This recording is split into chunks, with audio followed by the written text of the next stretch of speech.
السلام عليكم ورحمة الله وبركاته، أصحابي وإخواتي المنتسبين للقناة.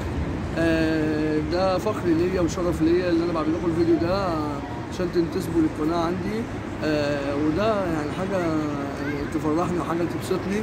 دعمكم ده شرف ليا بجد والله، وأنا بفعل الانتساب مخصوص عشان الناس الحلوة اللي يعني هتخش وتعمل لي انتساب. ان شاء الله ليكم انتوا عروض حلوه جدا، وليكم رحلات خاصه بيكم انتوا باسعار رمزيه غير اي حد. كل اللي هيبقى منتسب للقناه عندي ده ليه سعر رمزي، سعر خاص غير اي حد، غير الاسعار العاديه خالص. هنعمل رحلات جوه مصر في كل حته انتوا عايزينها، في العين السخنه وافريكانو بارك راس سدر والغردقه وشرم الشيخ ودهب، وعندنا طبعا الحاجات بقى اللي هي الثانيه، وادي الريان، افريكانو بارك اسكندريه، بورسعيد، دريم بارك، اكوا بارك، كل ان شاء الله دوت معمول. وانتوا عيلتكم بقى تنورونا وتشرفونا. ده فيديو لكل المنتسبين. انا بشكركم جدا ومنورين القناه، والسلام عليكم.